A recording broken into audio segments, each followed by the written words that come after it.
नरक चतुर्दशी, जिसको काली चौदस भी कहते हैं, रूप चतुर्दशी भी कहते हैं, यम चौदस भी कहते हैं। अब एक प्रश्न होता है कि दिवाली के इतने शुभ दिन रहते हैं, इस दिन नरक का नाम क्यों लेना या यम को क्यों याद करना? बहुत सहजता से ये प्रश्न होता है। कार्तिक मास की कृष्ण पक्ष की चतुर्दशी यानी छोटी दीपावली, छोटी दीपावली को ही हम नरक चतुर्दशी कहते हैं। काली चौदस के दिन काली चौदस भी कहा जाता है, क्योंकि वेस्ट बंगाल ये सब जो एरिया है, ये सब राज्यों में माँ काली का इस दिन जन्म हुआ था कहते हैं, तो काली चौदस, इसीलिए काली चौदस भी इस दिवस को कहा जाता है। अब नरक चतुर्दशी क्यों कहा जाता है? क्योंकि इस दिन भगवान श्री कृष्ण ने नरकासुर का वध किया था। नरकासुर एक असुर था, बहुत बड़ा असुर था, बहुत शक्तिशाली भी था। बहुत कहते हैं बहुत युगों तक भगवान श्री कृष्ण का नरकासुर के साथ युद्ध चला था। वो युद्ध में भगवान श्री कृष्ण ने नरकासुर का वध किया और उन्होंने, नरकासुर ने जो 16,000 कन्याओं को बंदी बनाया था, वो 16,000 कन्याओं को भगवान श्री कृष्ण ने मुक्त करवाया। और बाद में आप सबको पता होगा, कहते हैं भगवान श्री कृष्ण की 16,000 रानियां थी, पर 16,000 रानियां कैसे थी? जो नरकासुर के पास बंदी बनाई हुई कन्याएं थी, वो कन्याओं ने बहुत अनुरोध किया था भगवान श्री कृष्ण को कि आपके कारण हमें जीवन दान मिला है, आपके कारण ही हम मुक्त हुए हैं, तो आप हमसे विवाह करिए। तो एक कहते हैं ना, सहानुभूतिवश भगवान श्री कृष्ण ने उन सबको अपनाया, उन सबको पत्नी का दर्जा दिया, सबके साथ विवाह किया, और ऐसे भगवान श्री कृष्ण की वो सारी रानियां कहलाई। तो इसीलिए इसी दिवस को नरक चतुर्दशी भी कहा जाता है। नरकासुर का वध किया था, इसीलिए इस दिन कहते हैं हमारे घर में यम दीपक घुमाते हैं। यम का दीपक घुमाने का एक बहुत पुराना रिवाज है। कहते हैं घर के जो बड़े बहुत ही बुजुर्ग हैं, वो एक दीपक लेके, एक दिया लेके पूरे घर में घूमते हैं। वो दिया हाथ में रख के, जैसे घर का कोना कोना पूरा घर कवर हो, हर एक रूम, हर एक जगह, पूरे घर में वो दिया लेके घूमते हैं। और उस दिए को फिर बाद में, कहते हैं इस समय जब वो दिया बाहर रखने जाते हैं, तब उनके साथ भी किसी घर के व्यक्ति को नहीं जाना है और उनको देखना भी नहीं है।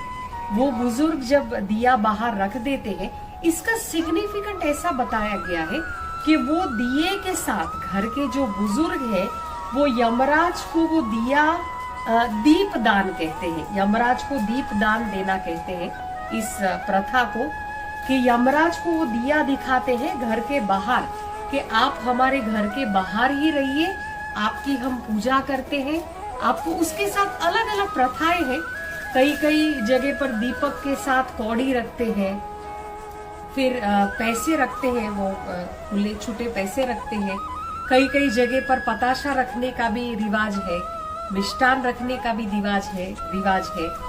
तो ऐसे यम को दीपक अर्पण करते हैं कि आप हमारे घर के बाहर ही रहिए, हम आपकी पूजा करते हैं, आपको अर्चन करते हैं और आपको ये दीप दान देते हैं। तो ऐसे यम का दिया जलाने की भी प्रथा है। अच्छा, इस दिन नरक चतुर्दशी के दिन कहते हैं पितरों की भी पूजा की जाती है। यानी घर के बाहर, ऐसा हमारे शास्त्रों में लिखा हुआ है कि घर के बाहर जो दीप हम प्रज्वलित करते हैं, वो दीप की रोशनी हमारे पितरों को उनके लोक में जाने के लिए रोशनी दिखाती है। तो इस दिन पितरों को की भी पूजा की जाती है, उनके लिए भी दीप दान किया जाता है, यम को भी दीप दान किया जाता है। इसीलिए ये जो नरक चतुर्दशी का दिवस है, काली चौदस, फिर रूप चौदस क्यों नाम है इसका? जैसे मैंने पहले बताया कि भगवान श्री कृष्ण ने नरकासुर का वध किया, वो जो युद्ध हुआ, वो जो संग्राम हुआ, उसमें भगवान श्री कृष्ण की रानी रुक्मणी जी ने भगवान को बहुत ही सहायता की थी नरकासुर का वध करने के लिए। इसीलिए इस दिवस को रुक्मणी जी की याद में रूप चौदस भी कहा गया है। इस दिवस पर नरक चतुर्दशी के दिन चार मुखी दीपक की भी कई जगह पर प्रथा है। चार मुखी दीपक यानी वो मिट्टी का दिया आता है, चारों साइड से आप उसमें लौ प्रज्वलित कर सके, तो चारों साइड दिया जला के उस दीपक को भी घर के बाहर रखने की प्रथा है।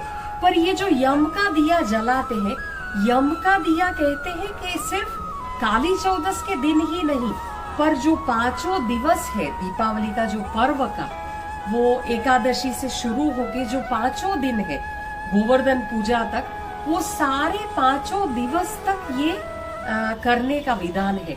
यम दीपक जलाने की प्रथा है।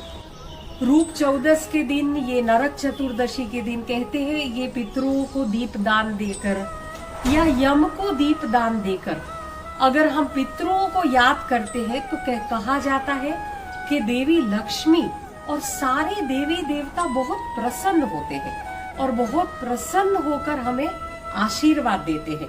कहते हैं यम का दिया जलाने से अकाल मृत्यु भी नहीं होती है, अकाल मृत्यु से हमें रक्षण भी मिलता है और साथ साथ यम दंड का जो भय रहता है व्यक्ति में, वो भय भी अपने आप निकल जाता है। तो इतना महत्व है ये नरक चतुर्दशी के दिन। और काली की पूजा की जाती है क्योंकि कहते हैं महाकाली का इस दिन नरक चतुर्दशी के दिन जन्म हुआ था। तो ऐसे दिवाली दियों का त्योहार है, पर स्पेशली ये जो नरक चतुर्दशी का दिन है, उस दिन दीप दान से कहते हैं व्यक्ति को सौंदर्य प्राप्त होता है, धन धान्य ऐश्वर्य सब कुछ भगवान विष्णु की कृपा से। कहते हैं इस दिवस पर भगवान विष्णु का दर्शन करना, भगवान कृष्ण का दर्शन करना बहुत शुभ माना जाता है। ये सब करने से लक्ष्मी, मैंने पहले भी बताया कि लक्ष्मी यानी हमारे लक्ष्य को जो प्राप्त करने में सहायता करे, वो ही माँ लक्ष्मी जी है। तो लक्ष्मी जी बहुत प्रसन्न होती है।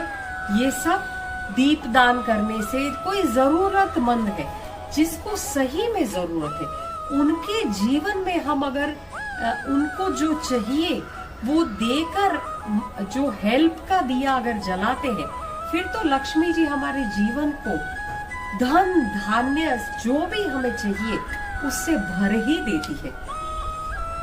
अच्छा, नरक चतुर्दशी के दिन एक और प्रथा बहुत प्रचलित है। शाम को जैसे संध्या हुई, संध्या काल हुआ, उसके तुरंत बाद यम पत्तल रखने का भी एक विधान है। यम पत्तल में सारी तली हुई चीजें, जो भजिया वड़ा गोटा ये सब जो होता है, वो भी चौराहे पर जाकर पत्तल में चौराहे पर जाकर छोड़ देते हैं। यमराज के लिए कहते हैं ये यम पत्तल रखने का भी बहुत बड़ा विधान है। तो दीपदान, यम पत्तल, ये सब प्रथाएं हैं, पर सबका इतना सुंदर सिग्निफिकेंट है हमारे जीवन में, क्योंकि ये सब करने से कहते हैं जीवन में अपने आप संतुष्टि बढ़ती है और हमारे जीवन में लक्ष्मी जी की कृपा सदैव बनी रहती है। तो आप सबको दिवाली की फिर से बहुत बहुत शुभकामनाएं। हमारे जीवन में भी दिए ऐसे ही जगमगाते रहे और हम औरों के जीवन को भी ऐसे ही जगमगाने में हम हमारी ओर से कुछ न कुछ सहयोग देते रहे। हैप्पी दिवाली, दिवाली की शुभेच्छाएं।